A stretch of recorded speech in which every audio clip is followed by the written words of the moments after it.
teenage love, rampant hormones, and the beginning of adulthood. These were the ingredients of Dawson's Creek, a series that left its mark on an entire generation of young viewers in the late 90s. Today, on the Retro Stories, the history of Dawson's Creek. Let's get started. The world of teenagers has always been very appealing to cinema and TV shows. But since the release of The Breakfast Club in the mid-80s, that genre has portrayed young people in a much more complex way, as characters with deep nuances, capable of suffering for love, but also of enduring pains in their relationships with their parents and social environments. On television, series like Family Ties, Saved by the Bell, and Facts of Life also dared to reflect the inherent angst of adolescence. Other later titles like The Wonder Years or Beverly Hills 90210 also depicted adolescence from a place very close to drama. Following that path, everything was set for a teenage television phenomenon destined to mark another great change. I don't wanna But of course, Dawson's Creek didn't come out of nowhere. Kevin Williamson was just shy of 30 years old and had no professional experience when he wrote the script for a film called Scary Movie, about a serial killer terrorizing a group of teenagers. That script turned into Scream, and when it hit theaters in 1996, it became a true success. Sensational, terrific entertainment, says the LA Times. Scream is sexy. I was screaming at the top of my lungs and laughing hysterically all at the same time. Scream. Overnight, Williamson became one of the hottest screenwriters, and many executives wanted to recruit him for a new project. For that reason, TriStar Television proposed he write a pilot for the small screen. Far from horror, Williamson surprised everyone when he thought of a story about a group of teenagers, but from a very different perspective than usual. He drew from his own teenage memories and wrote about 20 pages in which he presented the characters, their world, and their conflicts. The first network to receive the offer for this new show was Fox. Due to the success they had with Party of Five, they weren't interested in investing in another youth drama. Party of Five, Wednesdays at 9, 8 Central on Fox. As a result, the project reached the offices of Warner, which was putting together the lineup for its flagship channel. The executives there loved the idea and gave the green light to produce the project. In January 1998, Dawson's Creek hit the screens in the United States, and the impact was immediate. The WB Television Network presents a landmark drama, introducing 4 new stars.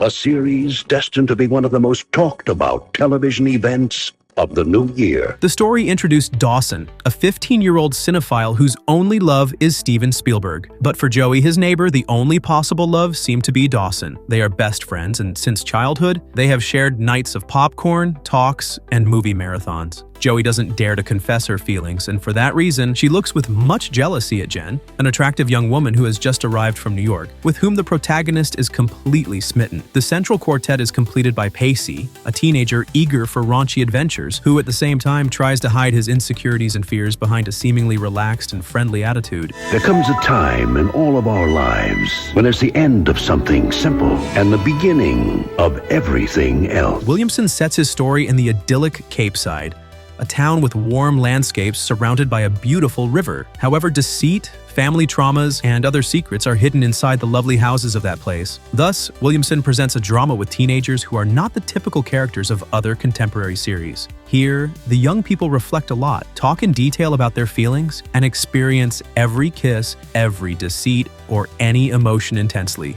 a neurosis of worrying levels. These traits earned Williamson much criticism because his teenagers in reality seemed like adults in young bodies. But that didn't matter much because the audience quickly connected with Dawson, Joey, and all those stories of youthful love and pain. Although he had almost no professional experience, James Van Der Beek received a valuable opportunity when he got the role of Dawson, a character with significant dramatic weight. An unknown Katie Holmes was chosen to play Joey, the typical girl next door that everyone fell in love with as kids. Hi, my name is Katie Holmes.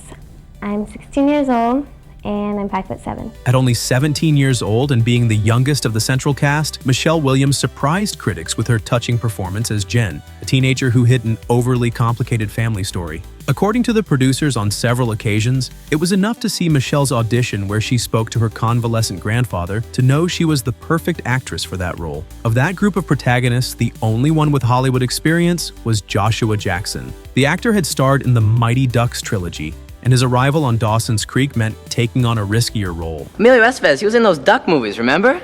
God, those were classics. Aired in its country of origin between January and May of 1998, the first season of Dawson's Creek lasted 13 episodes. The most significant conflict revolved around the love triangle between Joey, in love with Dawson, and Dawson in love with Jen. On the other hand, Pacey had a romantic story with one of his school teachers, a plot that at the time generated some controversy by romanticizing a relationship between a minor and an adult, which today would be unthinkable on television. In that first season, Williamson wrote and coordinated very solid plots, with attractive characters and conflicts that were easy to empathize with. But above all, the relationship between Dawson and Joey was shown with much tenderness, complicity, and the innocence of love at 15. For this reason, the audience felt very close to those four protagonists who lived stories that, to a greater or lesser extent, were those of any teenager. And the fans' affection for that Capeside quartet was key to the initial success of the series. In Argentina, a very particular case links Dawson's Creek with one of the most popular youth TV shows of the late 90s.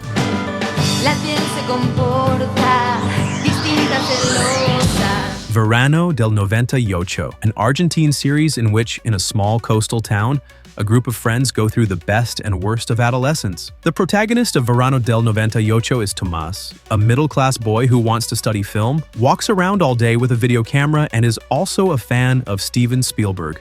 Well, I don't know, maybe it was an illness of the time or something like that. Tomás has a neighbor named Josephine who, like Joey in Dawson's Creek, also loves to enter through the window, invading the protagonist's privacy, of whom she is also in love. The similarities are scandalously suspicious, but let's give them the benefit of the doubt. The situation gets strange when Clara arrives from a big city, one of the most beautiful blondes we saw on Argentine television in the 90s. And guess what happens here? Of course, Tomás falls in love with her, and Josephine dies of jealousy trying to get in between them all the time. If at this point the level of copying hasn't made you feel secondhand embarrassment, it reaches its peak when you notice that in the town of Verano del 98, two of the protagonists work in a record store where VHS tapes are also rented, an almost identical copy of what happens in Dawson's Creek, where Pacey works in a video store. Over the years, viewers learned that this excess of similarities was logically no coincidence. In June 1997, Sony presented the pilot of Dawson's Creek to channel executives worldwide, including Gustavo Yankelevich, then director of programming at Telefe. In an interview from that time, published in La Nación, Yankelevich confessed that he saw the pilot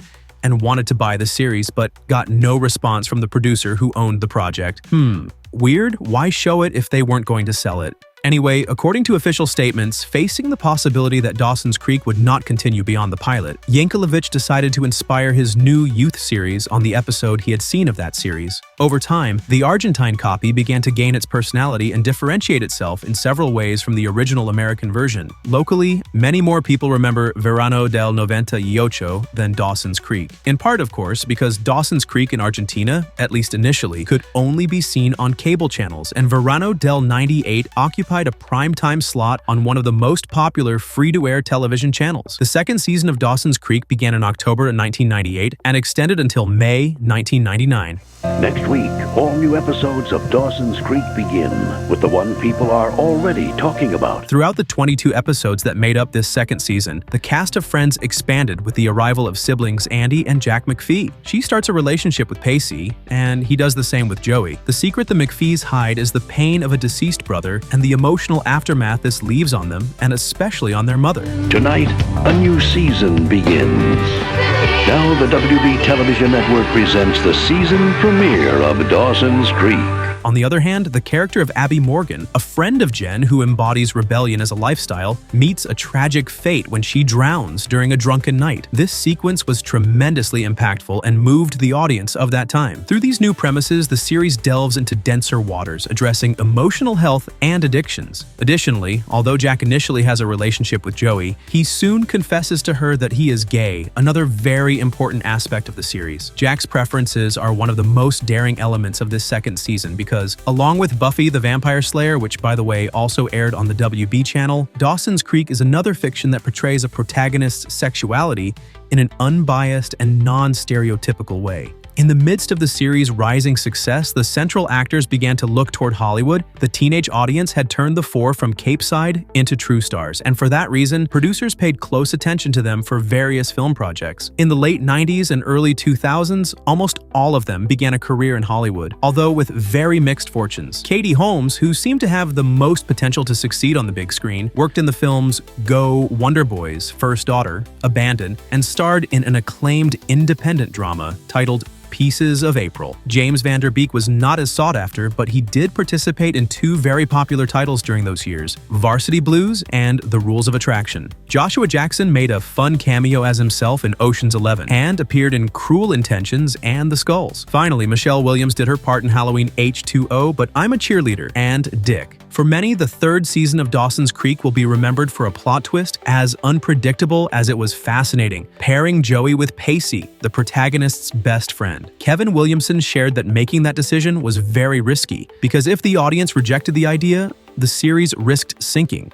But that didn't happen, and many fans enthusiastically admitted to being Team Pacey. By the way, there was a lot of chemistry between Joshua Jackson and Katie Holmes because shortly before they had been a couple in real life. Right now, the characters are moving towards on-screen romance, which is the exact opposite of their private lives. The two reportedly went from lovers to friends, something that becomes obvious even when they're talking about such tame subjects as their roles. Dawson witnessing his perfect partner turning her back on him to be with his best friend was a brutal twist that not only led to a bittersweet season finale, but also an image that over time became a meme. And with Pacey and Joey sailing away on a boat, Dawson's Creek closed one of its best seasons. The season finale of Dawson's Creek, next week on the WB Wednesday night. During Dawson's Creek's hiatus, the WB channel aired a failed spin-off that lasted just 8 episodes. It was Young Americans, another teen drama starring Will Krudsky. You've met Will Krudsky in Dawson's Creek.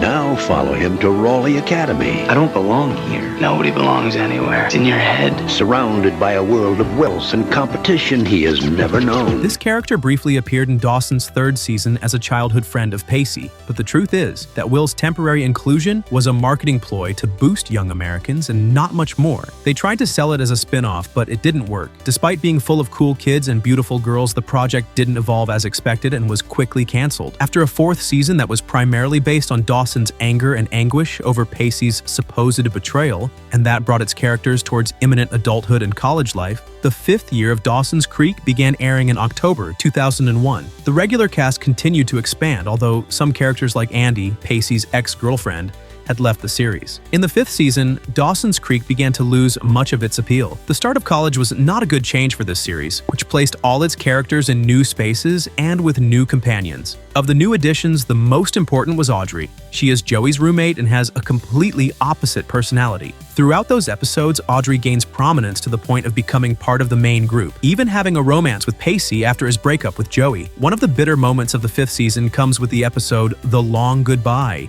in which Mitch, Dawson's father, has a fatal accident. Undoubtedly one of the most heartbreaking moments of the entire series, in which Dawson discovers that life isn't always as happy as Spielberg's movies. On May 14, 2003, the episodes All Good Things and Must Come to an End aired in the United States, marking the end of the sixth season and the series. After 128 episodes, the story of the Capeside quartet came to a conclusion with an ending that left mixed feelings. In 1998, it became television's most captivating new show. Now, after 6 seasons, the series that spoke to a generation will come to an end. Wednesday, the spectacular 2-hour farewell episode that will take you 5 years into the future. As Joey makes her final choice between Dawson and Pacey, Dawson's Creek, the final episode. This last season was filled with emotions. On one hand, there were romances, but on the other, Jennifer's death broke the viewers' hearts. A painful ending that many fans considered unjustified, and to this day still wonder why that character was killed off in that way at that point in the story.